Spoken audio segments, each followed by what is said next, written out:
This is the just released SawStop CTS, the compact table saw.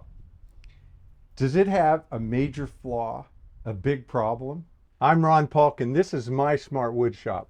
If you want to get a set of plans to build a smart wood shop for yourself, smart station, smart bench, or any of the accessories that work with the system, there's a link in the description of this video down below. SawStop sent me this compact table saw to use in my shop, to test out, to review, and share my feedback with you, the Smart Woodshop fan. That being said, SawStop has no control over my opinion, what I say. It's totally mine, and I'm responsible to the Smart Woodshop family. I was very interested when SawStop introduced this smaller saw. I've been using the job site saw and the job site Pro for a number of years now, and really like the saw, but it is physically much larger, and I pick it up and hang it off of a cradle, so that lifting and stuff is something that I think about. So when they came out with the smaller saw, I wanted to give it a try, and if it works out, it is going to be my primary saw.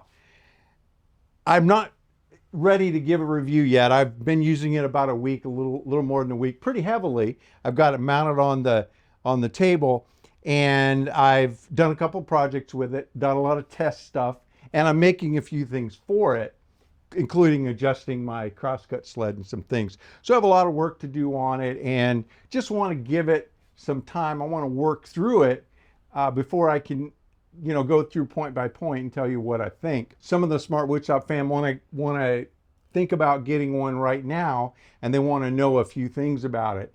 One of them was the dado. I've already covered that. This saw does not run a dado blade. The other question that I was asked has to do with another video done by 731 Woodworks, where they said, does this saw have a big problem or a major flaw? Now, I watched the video a couple of times, paid close attention to what 731 was talking about, and I want to make sure that I present it properly. And you can go watch that video yourself, but he did not say it had a major flaw or a big problem. It was a question mark to do with the fence, when it's fully extended, having a lot of vertical play, which he shows and demonstrates that his does have vertical play, but he wasn't sure if it was going to make a difference in the actual use of the saw or any kind of accuracy. He was going to report back on that later. But I wanted to go out and figure out for myself if it was a problem. Is there a lot of vertical play in this saw? I have some play. I put my level on this, and it looks like that I lifted about a 1/16 off the saw. I'm going to say that I have about an 1/8 of an inch of vertical play. Does that impact the accuracy or the use of the saw? The play is when I lift up. When it's just rolled out and I put my straight edge on, I'm on the flush on the setup table and flush onto the outside. I'm pushing down when I'm putting material onto the saw, not lifting it up. The other thing I can check is to see if the dimension changes in that movement. So I'll set it to, say, 24. I've got the fence on the outside. I want to maximize the problems, and the further out the fence is, the bigger the problem, the more magnified the problem is going to be. If I lift all the way up on it, I want to say it moves it in about a 32nd of an inch. So if I were lifting up on it, yes, that would change the accuracy of my cut. The issue or the problem seems to come down to there's about 4 and 3/4 inches overlap when it's fully extended. This is a rail that is hollow inside, and it slides over some wheels and a long mounting section. when you extend it all the way out, that's when you get the movement. If I go in, let's go into say 14. So I have, in this case now, I have about 11.5 inches where it's in and I'm less cantilevered. And now there's no play at all. So if I go out to say 21, and I'm reading the black scale, so this is again, the furthest out. So it'd be 17 or 21. And I'm not getting any movement there. I'm actually lifting the whole table here. If I go out to 22,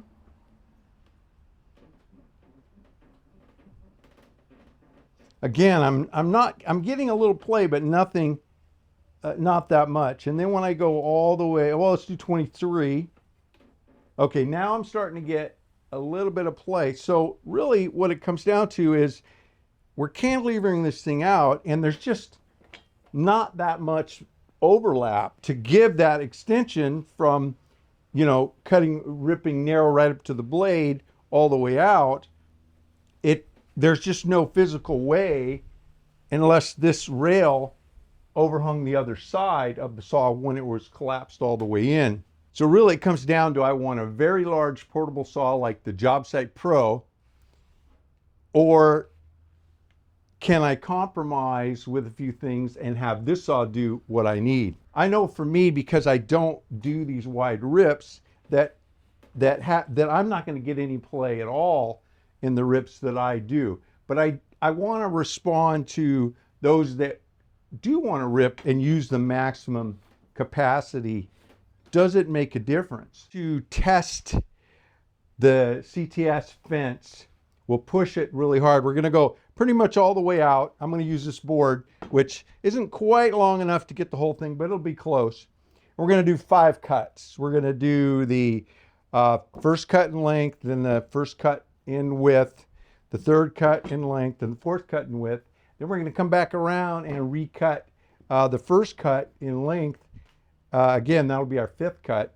So then we'll be able to check the board for square. We'll be able to check the sides for parallel, the ends for length parallel.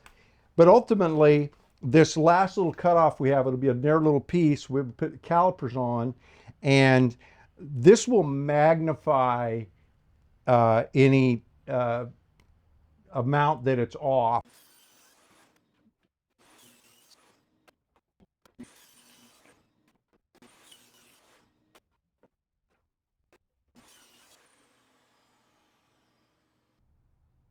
.663.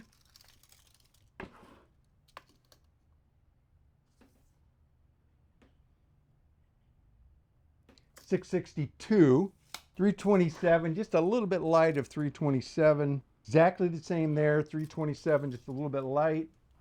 576, 576. So the board is parallel, end to end, side to side, and it was off just slightly on the cross taping, but that was so minor. I mean, it could be how I put the tape on there as well.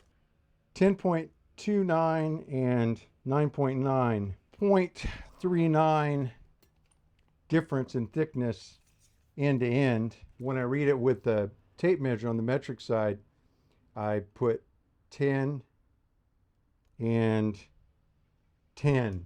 I think when you do this 5th cut method, it doubles the error so you could really see what it is. I've demonstrated here the 5 cut method, showed you the results, you've seen the numbers and what the tolerances are. You can decide for yourself if that is tight enough. I think I figured out where that movement, that 731's version of the saw, copy of the saw, is coming from. These, on the front and back here, there is a circular kind of nylon or plastic, I'm going to call it a bearing. It's a track. This is what the aluminum track rides on. And when you get all the way out, it is pretty much on that. It's pivoting on that. And what's left of this longer section. What I discovered is that this is actually a cam, so it's adjustable front and back. So you take a 5mm wrench, and I'm going to take it down, and now I'm getting a lot of play. So I've turned the cam so that it's pretty much all the way down.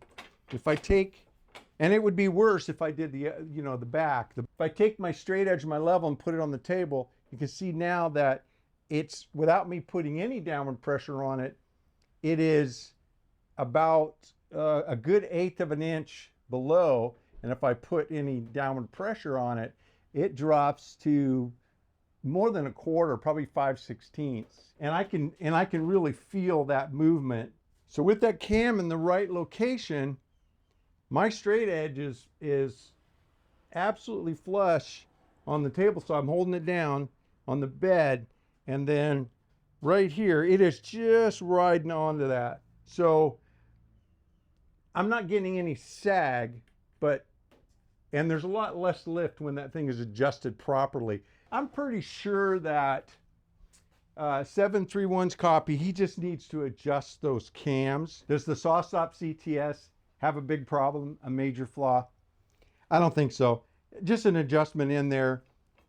We're asking for a tool to do really big stuff like these wide rips, but to be really small and fairly light so we can take it to the job. So there's going to be some compromises. And the compromises is just some adjustments. So it's not that we're compromising in the quality of the work, the quality of the cut, how much we can trust the saw.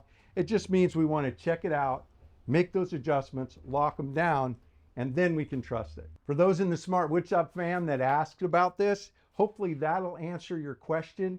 If you have any more questions or things you've heard, bring them to my attention and I'll take a hard look. Because right now this saw is in the shop getting used heavily, and I'm paying very close attention to everything about it to see how it's going to work out, so that in the future when I do the full-on review, I'll be able to cover all of those details.